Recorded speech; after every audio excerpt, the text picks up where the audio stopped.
Fantastic. Thank you everyone for joining this evening session for GradChat. My name is Tivi Lasuma. I am the GM for Student Engagement at GSA, and we are just holding off a little bit to let the students and our participants jump into the room. We're just about to kick off. So glad to see you all making it in at this special time, 6 or 7 Tuesdays. But before we kick off, I'd like to acknowledge the land of the Yakult Walang clan of the Boomerang, where I'm actually currently hosting from at the moment in St Kilda. And I pay my respects to the elders past, present, and recognise their strength and resilience and capacity, especially for the Aboriginal and Torres Strait Islander in this land.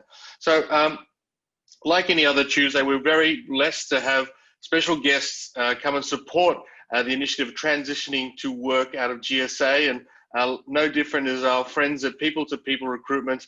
And with that, we have Jessica Hickey. So Jessica, before we get you to start, I just want to introduce you. There's Jessica's a consultant at People to People, specializing in the recruitment of quality legal and business support candidates. Jess is passionate about the recruitment industry and is keen to develop her skill set as a recruiter. And Jessica's also been on the show a few times now. We've been very lucky to have her insights into certain different topics. And tonight, we're going to be talking about standing out in a competitive market. I think it's really important that we sort of talk about it more now, because as we all know, that the market is very different than it was, say, sort of 9 months ago. So Jessica, welcome back and welcome to the show. And yeah, let's start this off. Yeah, thank you so much for having me. It's so nice to be back, and I'm just on my own this time, so bear with me. I have to take a sip of water throughout this presentation. Just give me a minute. But yeah, we'll get started. Obviously here today to talk to you about standing out in a competitive market. So, you know, it's probably one of the most important things and can feel a little bit, I guess, daunting, particularly when you're starting your job search. Kind of how do you become that cut above and yeah, really stand out in what can be a big pile of applications. So first of all, we'll obviously just, if you haven't spoken or heard of People to People before, this is who we are. So we're established in 2005. We're a multifaceted recruitment agency, and we were started by our group managing director, Mark Smith.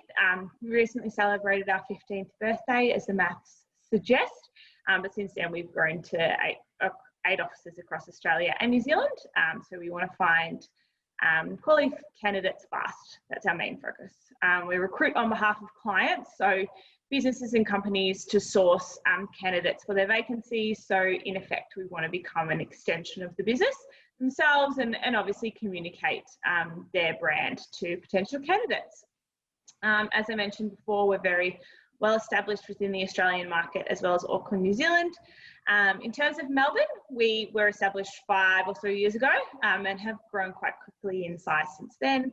Our newest office is Adelaide. So one thing that's for sure is no matter where you are in Australia or New Zealand, you'll be able to access People to People and their resources. So these are the specialisations in which we primarily recruit. Obviously, that's across a number of different industries. So what it means for us as consultants is that we can really give our clients thorough and in-depth market insight about particular positions in the market. So that's why we choose to specialise. We're not necessarily a generalist recruitment agency. I certainly do not recruit in accounting, but I have some good colleagues that do. So we are able to service a wide range of business needs. Obviously, I'm Jess, and I'm a consultant here at People to People, business support, legal and sales, as mentioned. I graduated with a Bachelor of Business with majors in marketing and HR in 2018. So People to People is my graduate role, and I've just finished up the graduate program here. So I certainly was in all of your positions not too long ago at all. As mentioned, I'm going to chat about standing out in a competitive market. Now more than ever, we've seen an influx of candidates available due to COVID-19. So it's really crucial to make sure that you tick all the boxes and make sure you're being viewed as a competitor and not an applicant. Sorry, Jessica, before you kick off, I just want to make it clear to the people in the room that if you'd like to ask a question, please put it through in the Q&A area.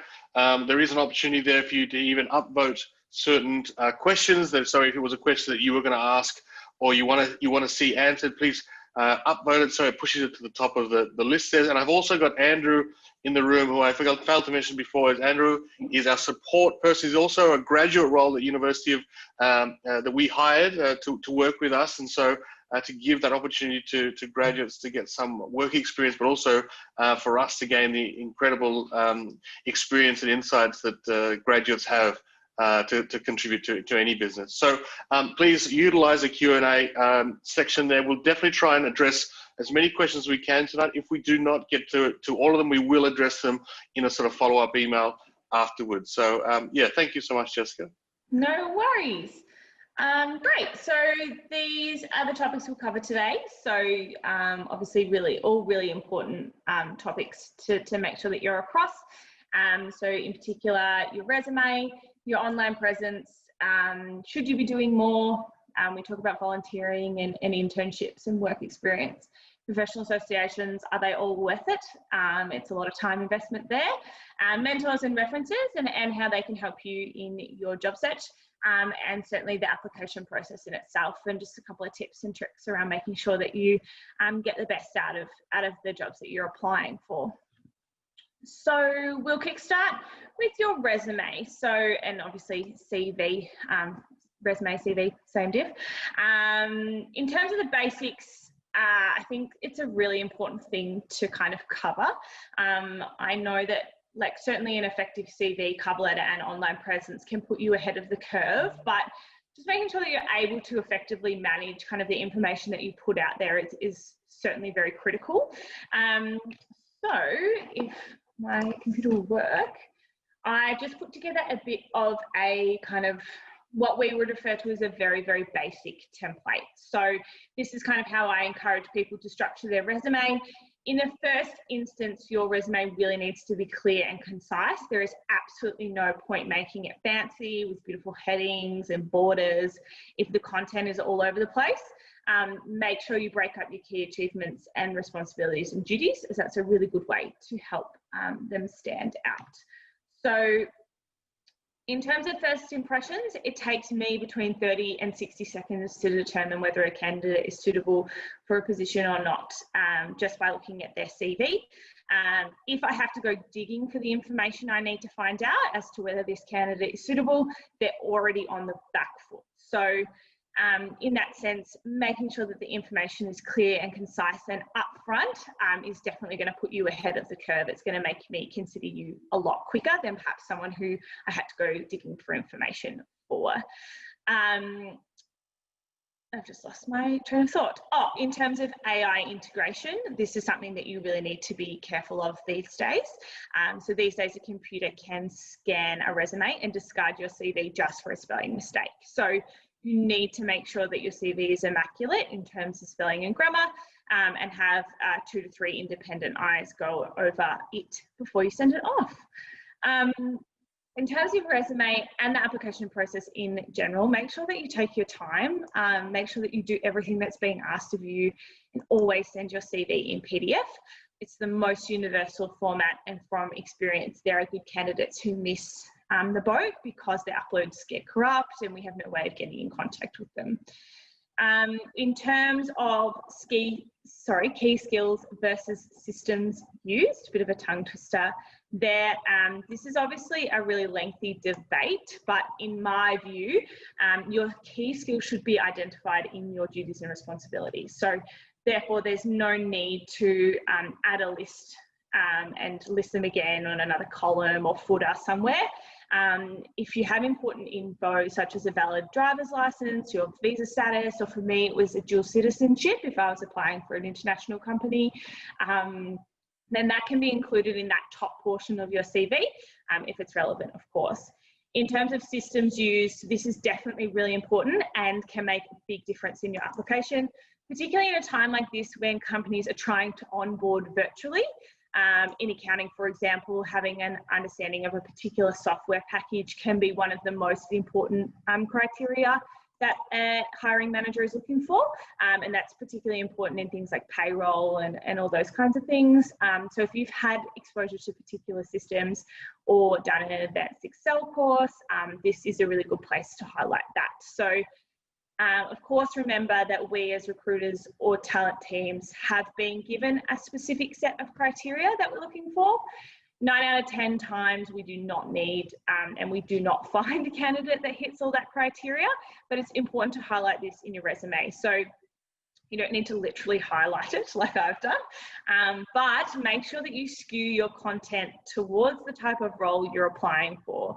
So for example, for me in marketing and HR, there was 2 kind of streams I was looking for.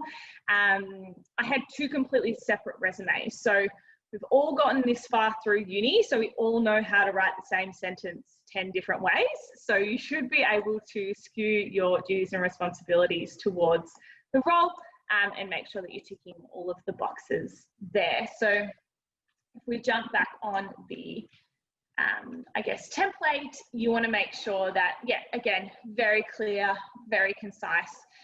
If you feel that your education, for example, is a little bit more relevant to the job that you're applying, I would put that perhaps first. If you feel like your employment history is more speaks to the skills that they're after, I would leave it as it looks at the moment. We'll touch a bit on references later, but you can always put available on request. That's totally fine. Making sure that you highlight the years that you've completed things as well. It doesn't always have to be a bachelor's degree or a master's or anything like that. If you have completed certifications in other things, that's excellent. And of course, key skills can either be highlighted. I'm not sure if you can see my mouse, I'm sure you can, but can either be highlighted perhaps in the little text box over here, or between employment history and education, or not key skills, systems used, can be highlighted somewhere, I would say after the employment history. So I guess I want to get as much information as I can from the first page of your resume. Anything kind of after that, my attention span or any other talent team's attention span does start to teeter off a little bit. Again, I don't want to be digging for information. Sometimes I have 150 applications to go through. So I want to know exactly who you are within the first 30 to 60 seconds of seeing your CV. So next up, we'll tackle your online presence. So, sorry, Jessica, I had a quick question, if I can, just on the CV area. We had a couple of questions come through here, but how do you prepare a resume when you want to apply for a job and you have the job description available? I think you talked briefly about the highlighting of. Is there any more context you can give to that for that person? Absolutely. So, say for example, I'll give you a fairly basic example. They did ask in the CV that you would require a high level of attention to detail. In your key duties and responsibilities, you could do something such as, utilized my, Word and Excel skills to make sure that I had a high level of attention to detail. Similarly, as you can see, there's a good example on there, very basic, but rather than saying photocopying, say file management activities such as scanning, photocopying. So really just kind of looking at the key criteria and seeing how your duties and responsibilities can really fit into that narrative that they're trying to create with this perfect candidate. So you picking up on keywords, what you'll find is that if they do list duties and responsibilities in the job ad, picking up on the keywords in that duties and responsibilities section, and then relaying it back into your key skills and responsibilities that you've listed can help them subconsciously marry up you and the job description. So just looking at those kind of key duties and responsibilities, and of course tailoring them to kind of what the JD is asking for sure. I think that's a great point. So even the JD, where you can get one, I think, because. Oh yeah, absolutely. Yeah, if you can. If not, most of the time the advertisement will give you kind of all the information that you need. We as recruiters a lot of the time don't end up having a JD on file, and that's generally just because we have a good relationship with the client. We do understand what they're after, and we're obviously able to go into more depth over the phone regarding that. So if you do have any questions, please feel free to call the recruiter or the hiring manager or the talent team, email them, anything like that, if you're not getting the amount of information from the advertisement. But if you're just applying off an ad, certainly do the same thing. So look at kind of what it is that they're looking for. And core values is another way to kind of allow subconsciously to marry up those CVs and a JD. So looking at the company's core values and then trying to kind of implement in your duties and responsibilities how you've shown that in in your previous roles is another really good way to go at. Yeah, great. So that's basically a little bit of a map that they give you to be able to sort of adjust your applications to meet the job. Yeah. Yeah. We had a couple of questions here that sort of related about. I mean, should we have work experience in a tabular form to make it stand out on the resume? Honestly, tables and stuff on CVs just make them look very clunky. I certainly want to see something that's very uniform. I want to see it. I want it to have a clear progression. I don't want to have your name and details and a massive table of how long you've been at a role, and then I have to go and find the duties and responsibilities. The reality is that I'm looking for a certain set of criteria. I'm looking for a certain set of skills. I'm not necessarily things like how long you've been in an organisation, what kind of organisation it is, that they kind of come secondary to, I guess, the actual key duties and responsibilities. So I would look at highlighting that first. If, for example, you have been in the industry for 20 plus years and you don't necessarily want to go into depth about what you were doing, in 2000, that's totally fine. Then I would look, after about 5 or 6 roles, I would potentially look to create that table with, I guess, just the role title, the organisation and the dates that you were there. So it does show your clear progression through the ranks or kind of what you've been up to prior to your last 5 or 6 roles. And if we do need more information, we'll ask for it. But yeah, if I would only look at a kind of a table format if you do have quite a lengthy work history. Yep, sure. And I've got a couple of questions here related to, could you explain where should we put the key skills? If it was in a CV, where would you rather see them? So key skills, and again, another administration-based example. So key skills,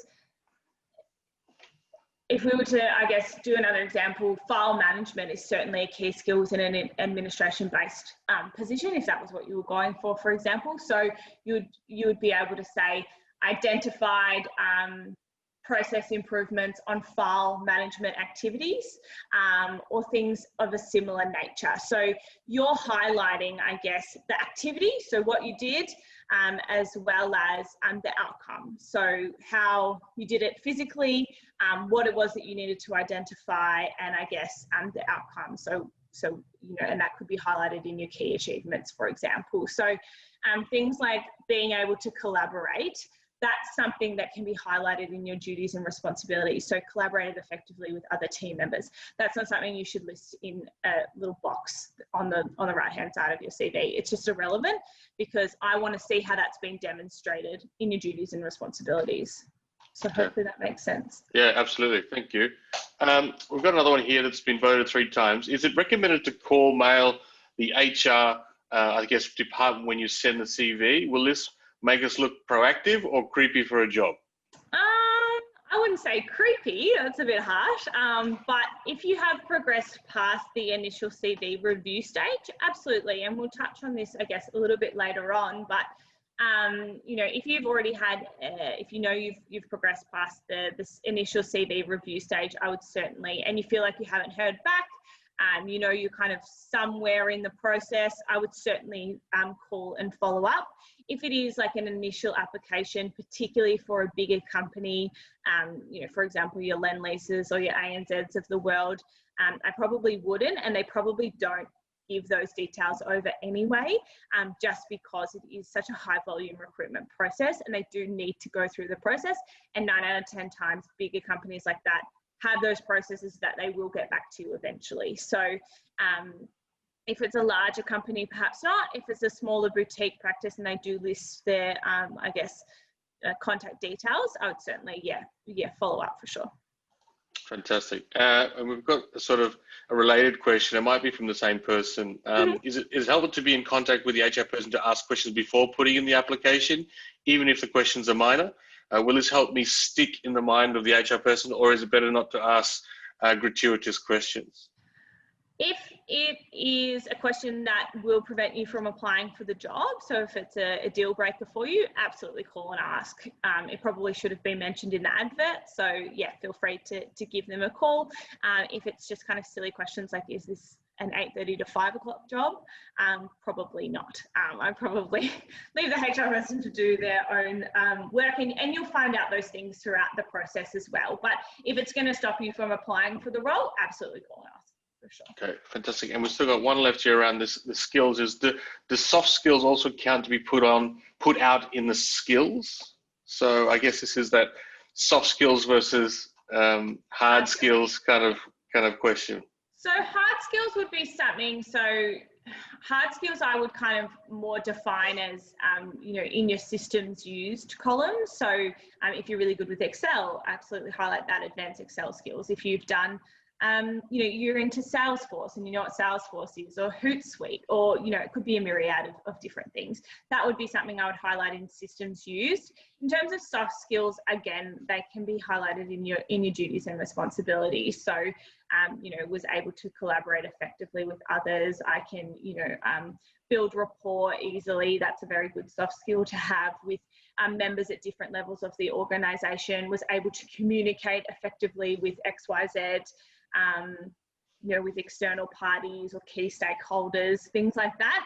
That should absolutely be included again in your duties and responsibilities. So your systems use section should really just be kind of hard skills and systems that you have used, but anything that kind of should be identified as what we would refer to as a skill. Put that in your duties and responsibilities. And what it does is also really kind of show that you have a really high level of understanding about what your role actually entailed.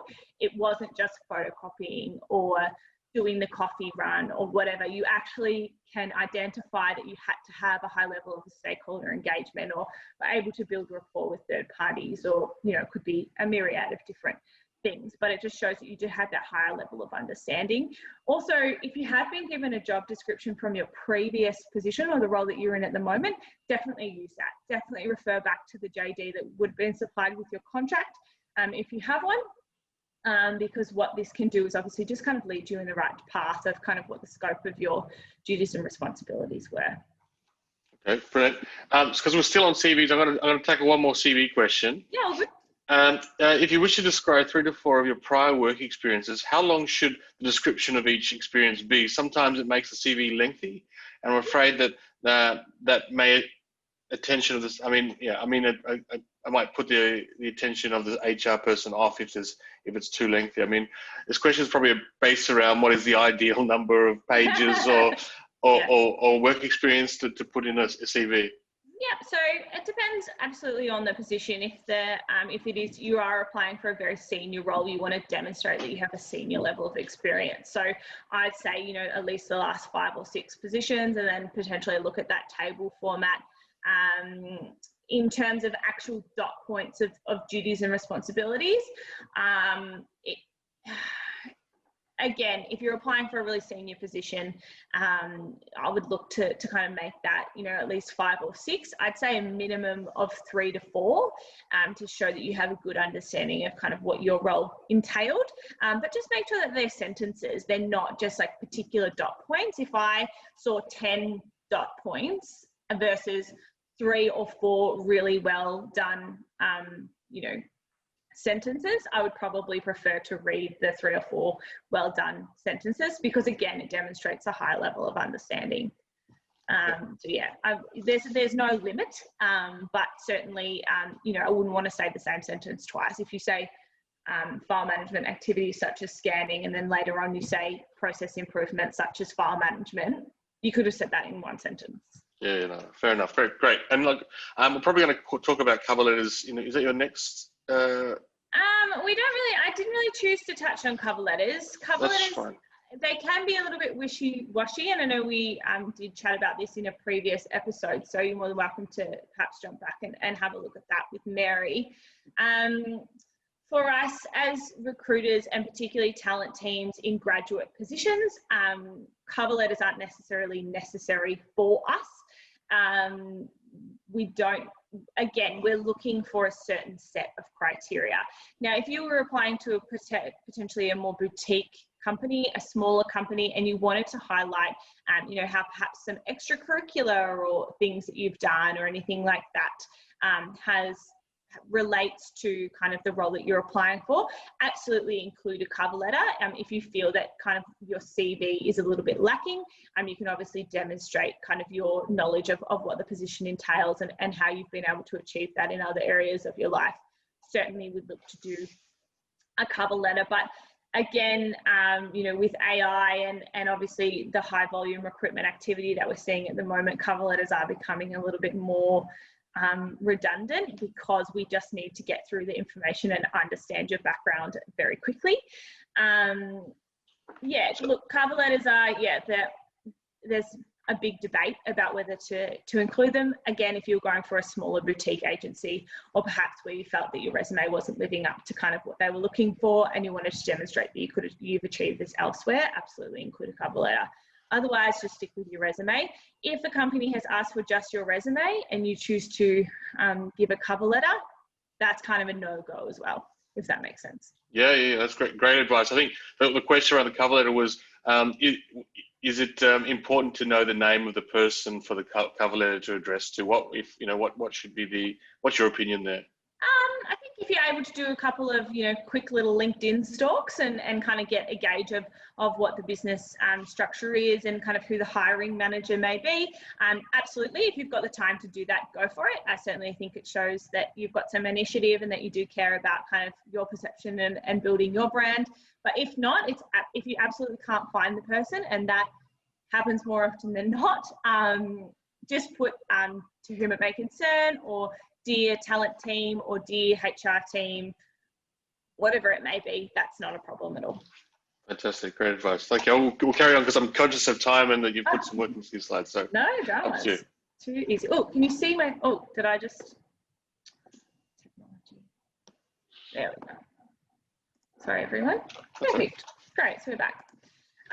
Perfect. So we'll move on to your online presence. So as I mentioned, 2020 has taught us anything.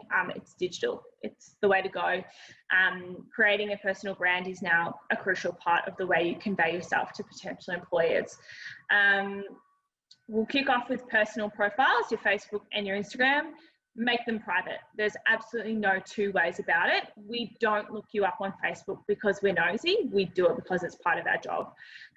Unfortunately, I think we live in a day and an age, particularly now, where people have access to information that allows them to make a personal judgment about who you are before they've even met you. So humans aren't computers, and everyone does have personal biases that are informed by a lot of factors and usually within their own lives. But in my opinion, don't let anyone have the option to dismiss you because of what they see online.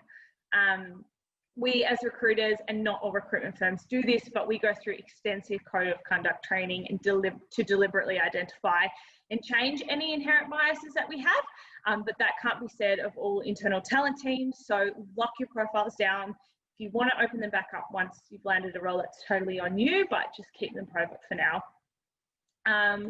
Voicemail, it's not tech, but it's not online, but I can't tell you how frustrating it is when you try to connect with someone and they have a voicemail that isn't set up. Is the voice to text option, which, by the way, you only have 10 seconds to record your voicemail, which is super frustrating, or is inappropriate. This again is part of that first impressions piece. Make sure it's done and you're checking it regularly. LinkedIn. So LinkedIn should be an exact reflection of your CV, with the added bonus that you've connected with old colleagues, uni friends, networks, etc. So this can really elevate, I guess, your branding as it acts as a mini reference. So I've provided a bit of an example of what my profile looks like. So obviously it's very skewed at the moment to people branding. Whilst I was looking for a role, my background cover image was, I think it was the Melbourne skyline, to indicate obviously where I lived. And then my profile photo was quite similar. In terms of content, as you can see, I've done this two ways. Obviously, my position right now is a lot more relationship driven and isn't a solo autonomous task. So it's important to highlight that and highlight that you have really stepped up as well. In terms of the blurb about people to people, that's always a really good idea if you feel your company is a bit smaller or perhaps unknown. Oops, there we go. Or perhaps unknown. So, you know, for people to people have quite an excellent brand nationally, but I just thought that it was something that would elevate my profile a little bit more. And when people are keyword searching for recruiters and things like that, it's good to have lots of content so that people understand what people to people do, particularly because at the time I was specializing in one kind of area. This can definitely also be added to your resume, a little bit of a blurb about the industry or anything like that if you feel that the company is quite small and you want to highlight that you have actually been in that particular industry. For something like NAB or ANZ or CommBank or anything like that, most people know who they are, so don't feel that you need to include it there for sure. In terms of content, just make sure you're contributing to your online presence, so it can really show that you're educated and informed as long as you are contributing to meaningful discussion. You could write a blog or showcase some of the work you've been doing at uni. It's a really good way to, you know, if you're a journalism student and you've been writing articles, you could perhaps post them on LinkedIn. It's a really good way to kind of showcase yeah, the types of work that you do. I was speaking to a friend of mine who, yeah, has just graduated Bachelor of Journalism, and she was like, how do I display my work that's effective? And I said, put it on your LinkedIn. It's literally a profile that's already created for you. You don't have to worry about Squarespace or anything like that. It's a really good way to kind of showcase and elevate your resume, basically. And it can also just show that you're informed and obviously dedicated, and that can really set you apart from other people who are applying. Your photos, plain and professional.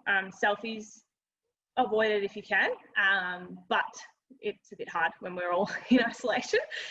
Always from the shoulders up. I don't want to see your legs. It's irrelevant. I want to see your face. I want to see what you look like. I want to get a feel for who you are, and I like to put a face to a name when I am calling and having a chat to potential candidates. So, you know, there's no need to spend thousands of dollars on a professional photo shoot, but an iPhone is definitely good enough. I think my profile photo was taken on an iPhone. For sure, yeah, it was, because it was a screen grab from a video that I liked. So there you go. In terms of Seek and Indeed,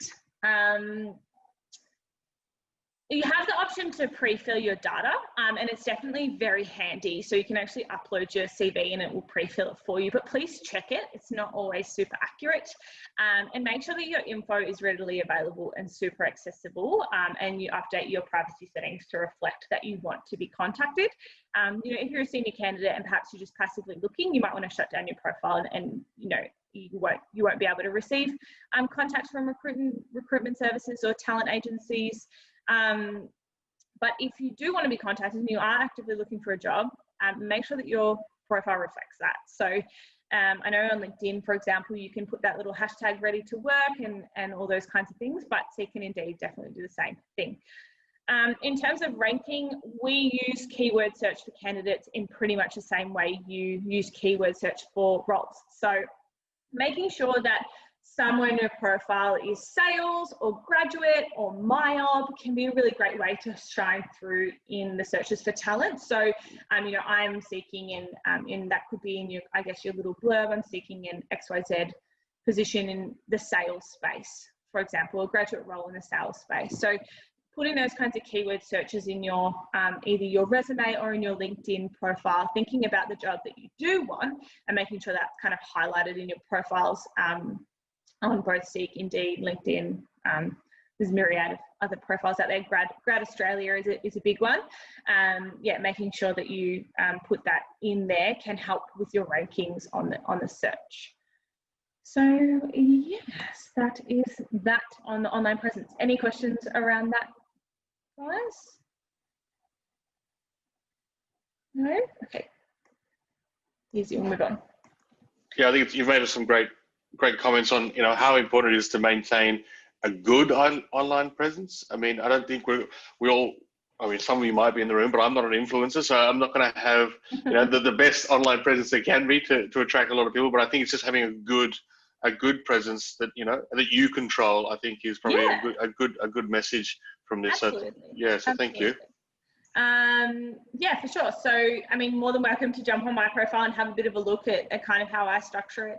Obviously, again, it's very skewed to people at the moment, but if it wasn't, it would be, you know, similar for sure. It would just be, you know, kind of showcasing who I am for sure. So I think at one point I actually did have a photo of me skydiving on my background, because I want to show that I am fun and, you know, I am, you know, outgoing and I want to, you know, do fun things. And that's kind of gives a little bit of an insight into who I am, and obviously in a professional manner, so that, you know, those outside opinions don't get formed out of my Facebook or, you know, anything like that. So great, we'll move on. Should I be doing more? The short answer is there is no short answer. Maybe.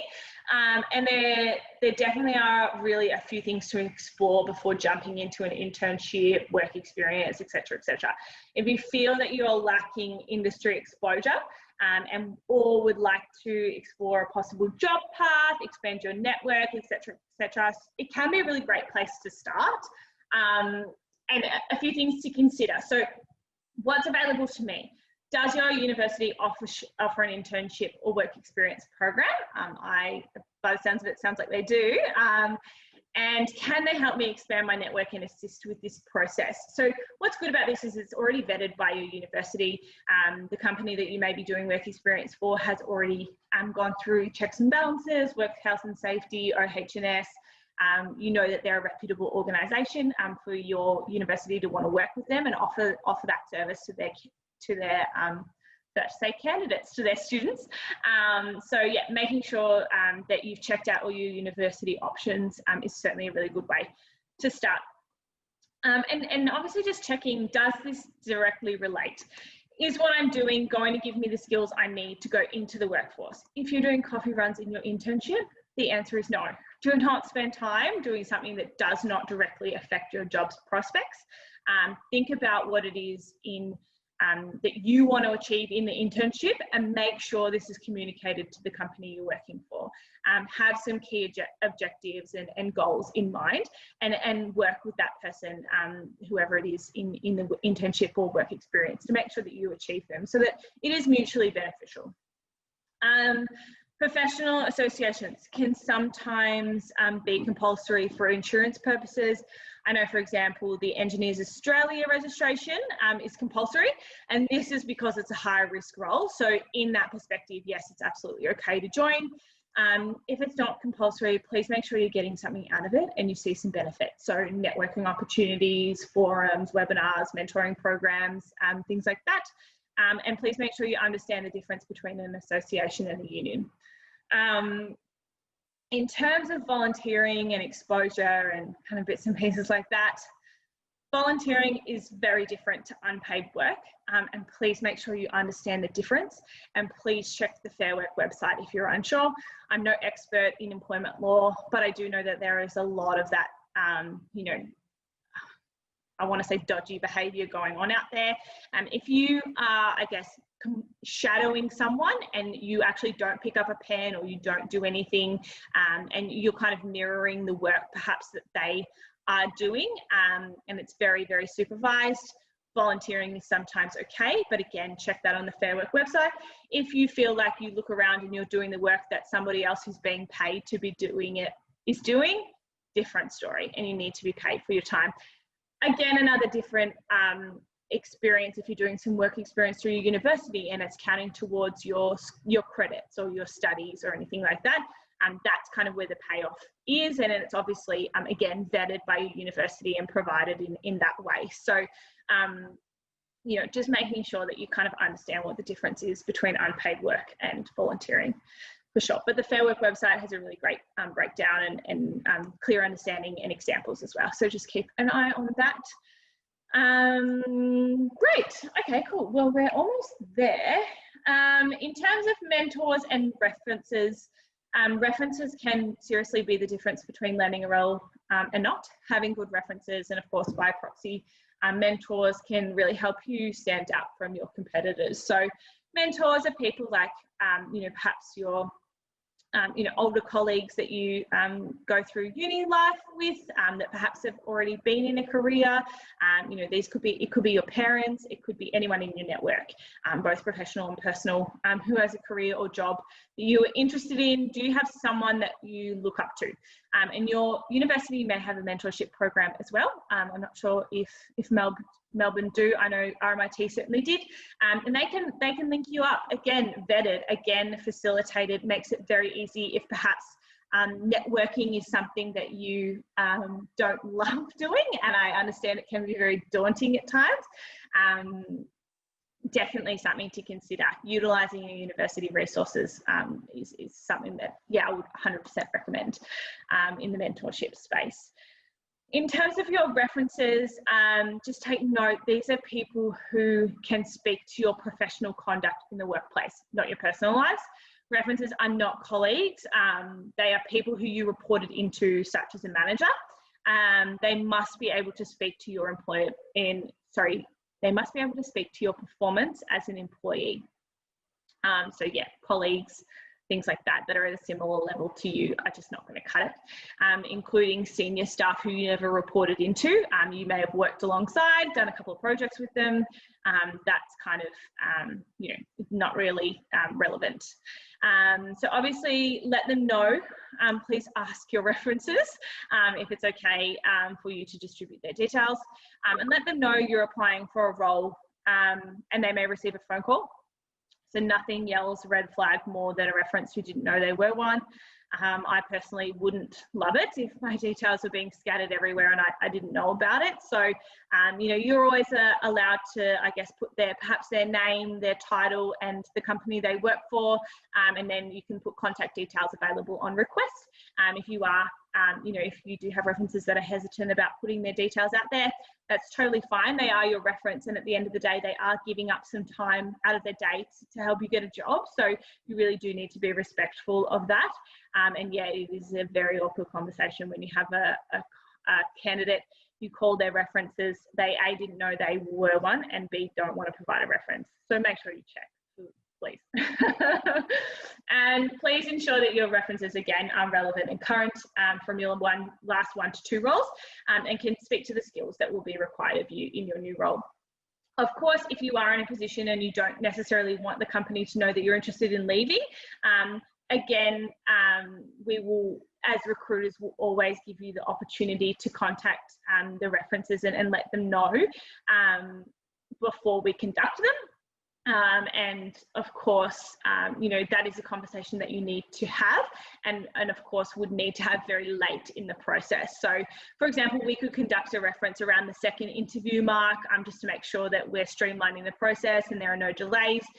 And then, potentially once an offer is on the table, we would look to conduct that second reference from your current employer. So have a chat with your recruiter or talent team about how they go about this if you are concerned.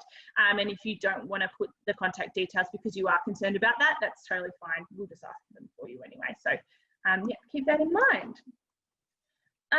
Next up, the application process. So obviously we want to make sure that we're standing out in this process. That's obviously the aim of the game, and it can be really lengthy, it can be crazy fast, and it can be crazy slow. We're recruiting roles at the moment that we've been recruiting for like 6 weeks, and they're at like 4th round interview. So but then again, we placed roles last week that we got the brief on Monday and had it filled by Friday. So it just depends on the organization. In a market like this, the role can change also in the blink of an eye. So please be flexible and adaptable as recruiters, and talent teams work really hard to make it work for both you and the company. They do want to do their jobs properly, but in a market like this and the times that we're going through, it's crazy. Life is crazy. So in terms of, if you haven't heard back, we touched on this before, follow up with a phone call. So it's recruiters or talent team's job. That's what we do day in, day out. It's what we get paid for, to liaise with you, the candidate. So you're not wasting our time. A lot of the time we're working on, 3 or 4 different roles, maybe 5 or 6 different roles at 10 different roles sometimes. So you're not wasting our time. Please only do this, obviously, if you're in the process for a position, so past that initial CV review stage. Or again, if it is one of those more boutique companies, a smaller company, and the contact details are listed, for sure, get in contact, no problem. Don't be afraid to decline progressing with a role if you discover it's not going to be the right fit. Get all your questions answered. And if it isn't for you, let them know early in the process. It's absolutely no problem if you decide that the role isn't for you, but please just let us know. Don't ghost us. It's the worst thing ever. And give us feedback as well. We want to be able to pass on to clients perhaps why you weren't interested in the position. And that can obviously allow them to kind of flex the brief as well. For example, if it could be, I want to have the option to work from home. Well, that's absolutely something that companies can accommodate in days like this. So if that's the feedback that you do have, let us know. We can actually go back to the client and say, hey, he wants to work from home 3 days a week. Is that something you can facilitate? And you might actually get a really positive outcome. So if you do have hesitations, if there is something that you're unsure about, please, let us know, give us the feedback, and if we can do something about it, we will, and if we can't, we'll certainly let you know and be honest about it. And if the opportunity isn't right for you, we want to know early in the process. So definitely don't be afraid. If you find you're not right for the role and your application has been rejected, connect with the talent team, recruiter or hiring manager on LinkedIn. You'll then be the first to know if any new vacancies pop up. Make sure you're active on your channel so they remember your name. Keep an open mind. There will be no perfect role for you, and there'll be no perfect candidate for the role. In times like this, the role you initially applied for might change slightly or dramatically. There may be another option or another offer on the table. Make sure you consider your options, and if you feel it's a 60% fit and 40% of the role you could put up with, and then hopefully have a discussion about change further down the track, that's definitely something to consider. Keep an open dialogue with the recruiter, talent team, or at this stage of the game, probably a hiring manager, so that you have a clear picture of what the role will look like long term. Set up a database. This is Mary's tip, and she swears by it. Set up a spreadsheet with role title, date applied, key contact, and the status of the role. Know exactly where your information has been sent. Connect with a recruiter.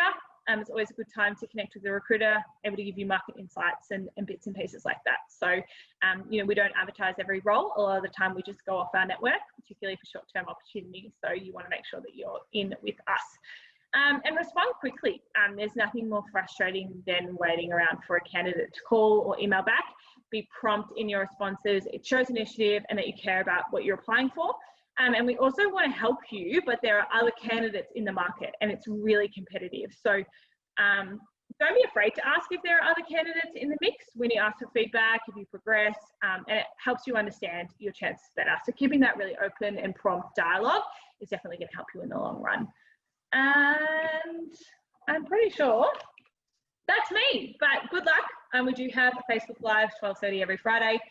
Market updates and job hunting tips and bits and pieces like that. So if you want more info, head there or head to our website. We do blogs every week, I think 2 or 3 times a week at the moment.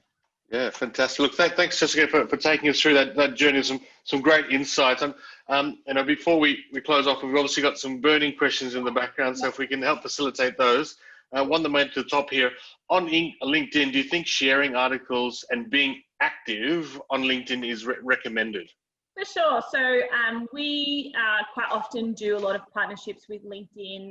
We do a lot of training with LinkedIn about building our personal brand. So you can actually go to the news section of the LinkedIn tab. It's usually on the right-hand corner, and it will say LinkedIn News, and it will actually give you the articles that are trending. If you do repost that, perhaps with your little opinion or bits and pieces, it is quite likely that it will start to come up in other people's feeds because people are actively engaging with it, whether it be your post or something else. So absolutely, definitely use that as to your advantage to kind of start to elevate your profile and connect with other people's connections as well. Sure. Right, thank you. And another one LinkedIn question is, how beneficial is having LinkedIn Premium for networking and potential recruitment opportunities? I will preface this by saying I have LinkedIn Premium, but it's for recruitment. It's for, executive search. So yes, I do have it. I think if you perhaps only have a small network, so maybe, 100 to 200 perhaps connections on on LinkedIn, or even less than that, I would certainly invest in a couple of months worth of LinkedIn Premium, because it does allow you to kind of expand your network in those kinds of places as well. So, you know, you'll be able to view other people's connections, and you'll start to obviously build on your brand and build on your network that way. So I certainly think if you are looking for a networking opportunity, you're starting to build, I guess, your profile and your brand awareness, certainly would recommend LinkedIn Premium. I think you can do like a 30-day trial, something like that. So you can certainly go hard at it for the first 30 days. If, for example, you are in a high job, I guess, hunting mode, and you're applying lots, and you do want to find out who perhaps the HR coordinator is at ANZ, or the graduate, you know, recruitment coordinator at Pitcher Partners, you know, you could definitely use LinkedIn Premium to kind of help you with that insight. And you know, they'd be probably more than willing to connect with you if you make sure that your profile is clear enough to say, you know, graduate in accounting or business or finance or whatever it may be. Just making sure that your profile conveys that you may be someone of interest to them, for sure. Fantastic. I think just like with anything, it all adds up if you don't keep an eye on it. So, you know, for any student who's struggling, just, yeah, I guess be wary of that these monthly subscriptions do add up. Put a reminder in your diary to switch it off. Yeah, absolutely. Okay, another sort of comment here. Thank you, GSA, for organizing this session. You're most welcome. I work in the arts sector where jobs are often not always publicised, and positions are sometimes filled via private and social networks. Might there be a scope to speak about how to engage this space properly with respect to job hunting? Can one exploit LinkedIn or other digital platforms for this? I think, and a little bit of backstory, I previously did have a bit of a career in the arts, and did you know, a degree in acting and bits and pieces like that. So certainly can understand where you're coming from. It can be really frustrating to break into those networks. That's kind of where your professional associations can really elevate and very, very much help your networking opportunities. So that's where you would potentially look at, you know, MEAA is a union, but they definitely do provide networking opportunities and things like that. So obviously you're making sure you understand the difference. I think the Facebook pages and like I Need Film Crew Now and all those kinds of stuff across Australia, they are definitely really good places to go. But again, just consider the kind of stuff that you do have on your personal Facebook page, you know, making sure that it's not too, you know, crazy, because it is effectively a representation of you. So in terms of, I guess, LinkedIn, I would probably steer clearish in terms of kind of the work that is available through LinkedIn in the art space. I've never found it very fruitful, but certainly your Facebook pages and things like that are really good opportunities. And again, your university should be able to provide good contacts and things like that.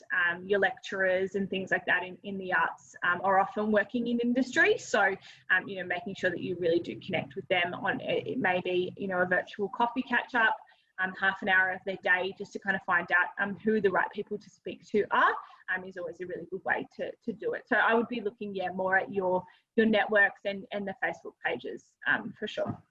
Great, thanks, Jessica. Okay, we've got another one here is, these days AI is used to search keywords in the CV. So does AI rank your CV better if the frequency of the keyword is greater in your CV? Ooh. The frequency, it's hard to explain. We obviously do a lot of work with Seek on this. The frequency, I would say, it does taper off after a certain, I think it's about 5. If you mentioned the word sales, for example, 5 or 6 times, I think after about 4 times it starts to become irrelevant. So absolutely a repetitive nature may see you rank a little bit higher on the keyword search, but it's not something I would be focusing on. I would be focusing primarily on the quality of the kind of CV that you're writing, the duties and responsibilities and things like that. There's no point in going like putting in white text, sales. It's just not going to work like that. So, you know, a lot of the time I'll actually look for, so for example, in administration, I'll look for administration and MyOb and, you know, a certain soft phone or and Salesforce. So making sure that you have a good combination of keywords is going to be more important than, repeating the same word once. Yep, absolutely. Thank you. We got one here. What do you talk about with a mentor? How frequent do you catch up with them? Absolutely depends on the mentor and mentee relationship that you do have.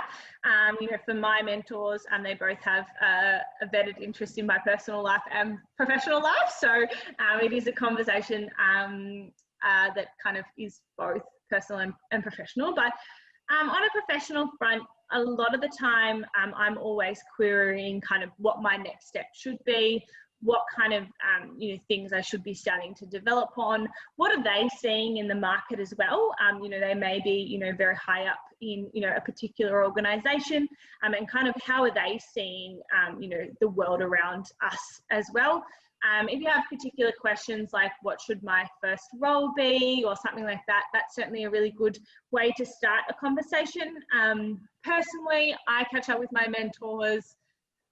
One of them I catch up with once a week because she's quite close, and one of them I catch up with once a quarter generally, so every couple of months, and it can be a very formal conversation, but it also can be very informal. So one of my mentors that I catch up with weekly, she is a close family member of mine, so the conversation is always very informal. With another mentor, it is quite a formal relationship. She was a previous employer of mine. So, you can kind of tailor it to what you need. I think when I was very much in my job hunting phase, I was constantly flicking jobs to my mentors, being like, does this sound like an opportunity I would be suitable for? Or, and obviously they are able to give me feedback on not, railroading them with a lot of information and asking too much of their time. But you just need to kind of set those boundaries and kind of work out what works best for you. Now I'm fairly set in my career. I have a clear trajectory, and it's mostly just kind of personal bits and pieces, like how to manage another colleague, or what should I have done in this situation with a client. They're the kinds of questions that I'm asking nowadays, so it doesn't need to be as frequent. So it's absolutely up to you. It's not a flick and stick, or there's no concrete method, and your uni may also dictate how quickly or frequently you catch up with a mentor as well. That's right. Like the university does offer Ask Alumni service. There is part of that is mentoring. So the Careers and Employability website at University of Melbourne actually have these services available. So please get to, and I'll ask Andrew to put the link in the chat or attach it as part of the recording. But yeah, absolutely, the university has that service. We have a last question here. Is it very hard to get? It is very hard to get in the legal sector. What do you suggest if someone who's a fresh graduate who with good results but not much experience, but trying to get some volunteer work? Is it possible that fresh people could get a job easily in the legal field, but do have some non-legal work experience? So in terms of obviously my experience working as a recruiter in the legal space, primarily I recruit within legal support, so not necessarily lawyers and professionals, but I can speak to kind of both experiences, as obviously we work with clients at big law firms. So I think you need to definitely show that you have consistently been working throughout your studies. I think whether that's in industry or not, it definitely is something that you need to be able to demonstrate that you're able to, work hard and still produce results, regardless, I guess, of whether, you are working in industry or, things like that. So demonstrated work history is definitely number one. In terms of, I guess, experience, again, volunteering at your law firms that do people who are socioeconomically challenged, they have challenges, they need free legal advice. Absolutely, that shows that you are again investing in your own, I guess, future, and you are trying to get that industry experience. This is a really good opportunity, particularly in the legal sector, to reach out to your more boutique law firms, have a chat to them. Do they have capability for someone on a work experience, kind of arrangement, or perhaps an internship, or 2 or 3 days a week here and there. Again, you can either, if you're worried about that kind of volunteer versus unpaid work situation, refer that back to your uni. They may be able to assist in I guess, assist in kind of facilitating that.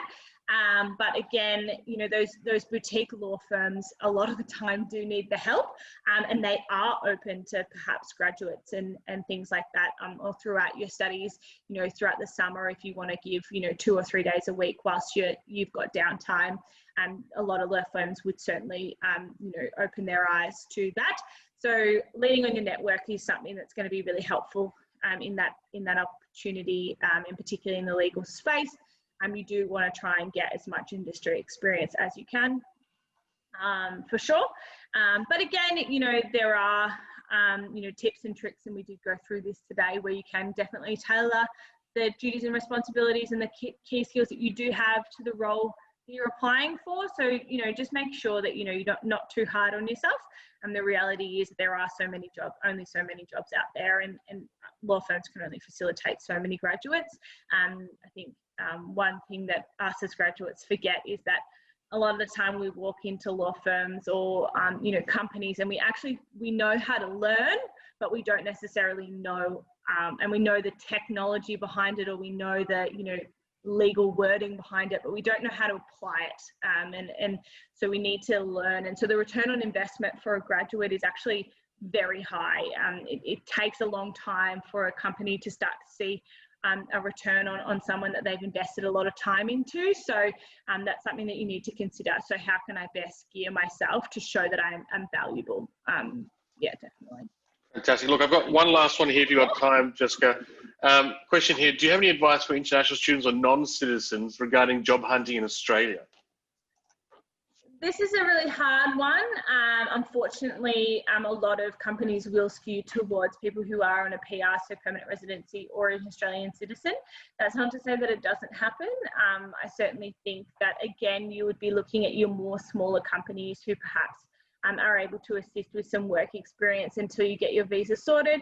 You could look at a sponsorship opportunity, but I certainly think that that's again where professional associations and perhaps internships and work experience are going to work in your favour, because you're going to be able to build the network, and for them it won't matter whether you've I guess whether you're on a visa or not. I'm not sure if you guys have met Amy, but she's you know, from the UK, and absolutely you know, has been an integral part of P2P Melbourne, and you know, has had you know, had to change her visa around a couple of times. So yeah, people are willing to facilitate, particularly companies that are successful and you can prove your value in. So if you have the skills, apply for the job and see how you go. Fantastic advice. Look, Jessica, we're going to call it. Thank you so much for tonight, and answering all these amazing questions, and taking us through this presentation to sort of show how to stay ahead of the market, especially at this time. I know there's been a lot of positive feedback from the people in the room tonight, and we really appreciate your time. Again, we work in partnership with a lot of companies, but People to People is one of them, and we do have these recorded and saved and put out on our website. We also will have some links to support People to People's blogging area, where they have a lot of amazing resources to help support graduates in finding that next role or their first role. So like GSA, Tuesday is always dedicated to transition to work support. Wednesdays are academic excellence, and Thursdays around lunchtime, we look at connecting and engaging with healthy communities. So everyone tonight, thank you so much for your time. Jessica, thank you once again, and we'll see you next time. For sure, we'll see you soon.